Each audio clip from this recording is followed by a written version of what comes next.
Selamat datang di channel Belajar YouTube bersama Ben Tolang. Teman-teman, Perpres terkait publisher rights ini ketika disahkan oleh Presiden Jokowi, saya yakin akan menuai kontroversi, akan memakan banyak sekali korban. Dewan Pers mengusulkan Perpres ini menurut saya sangat bagus. Tujuan utamanya mulia sekali, teman-teman, yaitu untuk membendung pemberitaan bohong yang beredar luas di media sosial. Pilpres 2024 kian dekat dan berbagai media sosial diisi dengan banyak sekali pemberitaan yang sifatnya itu berisi kebohongan. Dan ini yang diinginkan oleh Dewan Pers, agar pemberitaan semacam itu segera dihilangkan, dihentikan dengan kehadiran Perpres yang baru ini. Oke, kita sepakat. Tujuan utamanya mulia. Sangat mulia, teman-teman.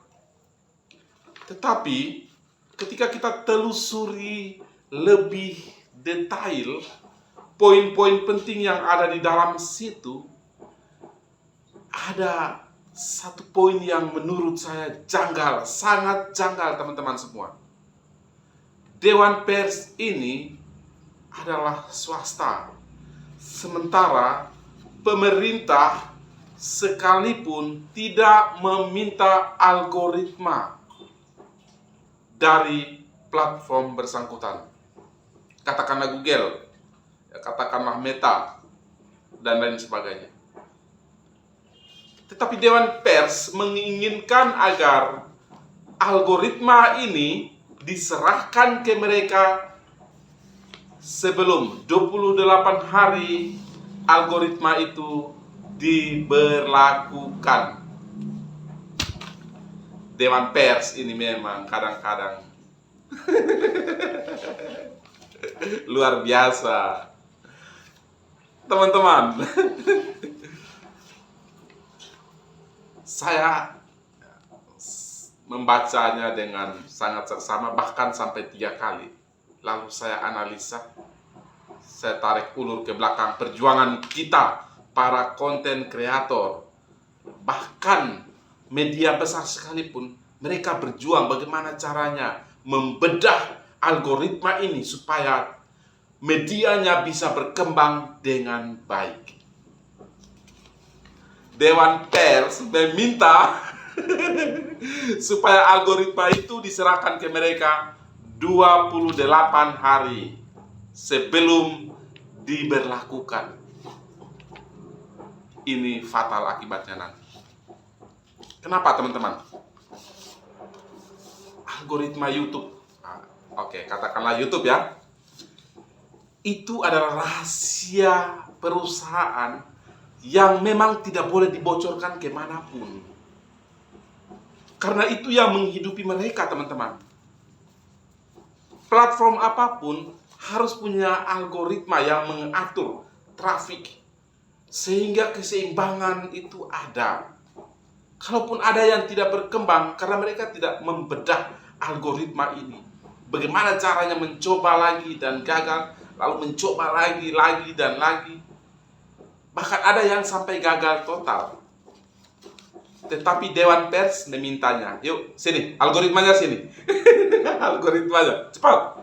Algoritmanya 28 hari sebelum diberlakukan, segera store algoritmanya, biar saya bisa tahu dan mengembangkan media-media mana yang ada di bawah kekuasaan saya. Itu intinya, teman-teman. Kalau tidak, untuk apa algoritmanya dibuat? Mereka minta untuk apa? Ada teman-teman yang ada di Dewan Pers, tolong pertimbangkan ini baik-baik. Kita para konten kreator, khususnya mentor, bahkan kontributor YouTube pun tidak diberitahu secara pasti, secara real algoritma ini. Mereka yang bekerja di platformnya tidak diberitahu. Hanya orang-orang yang menyusun itu yang mengetahuinya bersama staf terkait yang mungkin punya jabatannya baik di situ. Ya memang mendukung itu. Tetapi selain dari itu, ini dirahasiakan. Teman-teman, saya rasa tidak pas poin yang ini. Ya karena algoritma kalau kita sudah serahkan ke pihak tertentu, ya sudah pasti pihak tertentu yang menerima itu akan semakin berkembang, dan media yang lain yang di luar dari itu akan semakin redup dan hilang. Pikirkan baik-baik ini.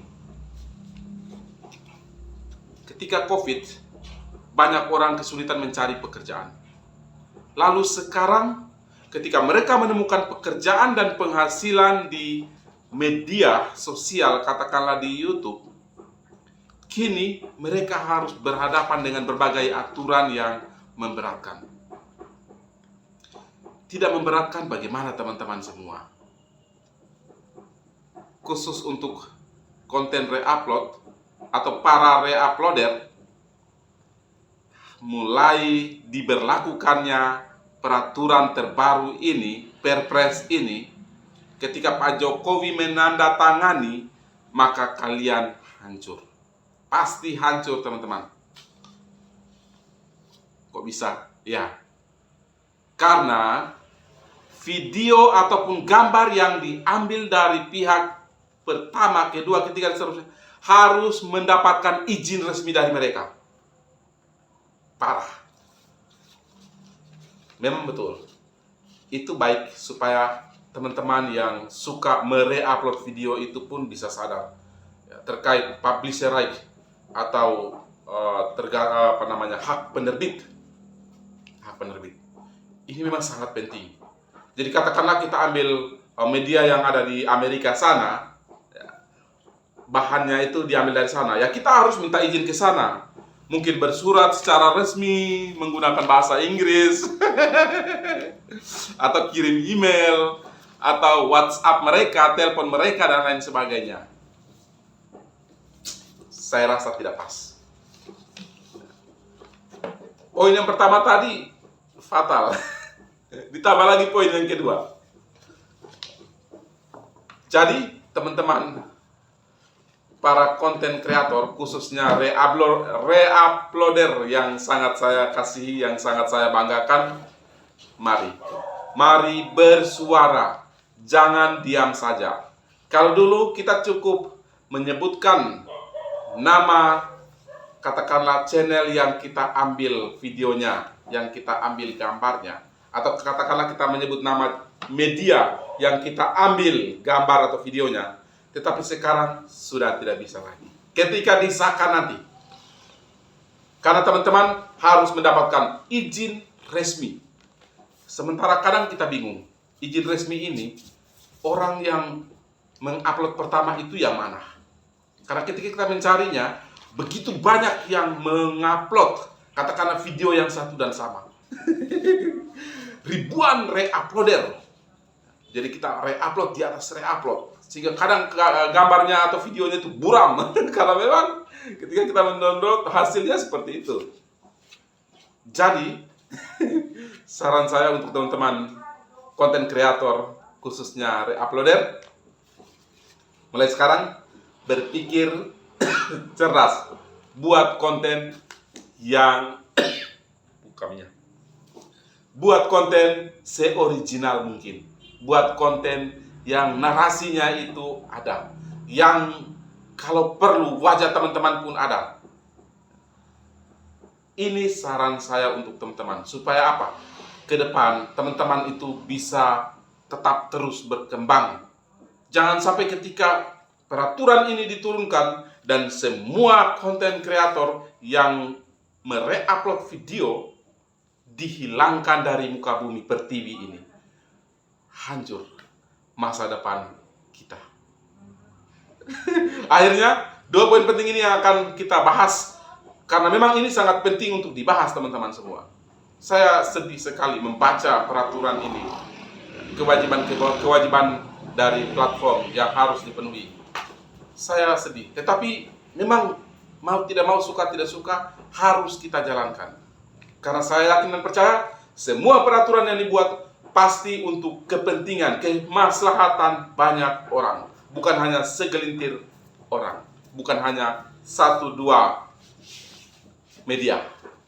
Tetapi harusnya peraturan tersebut dibuat dengan mempertimbangkan segala sesuatu.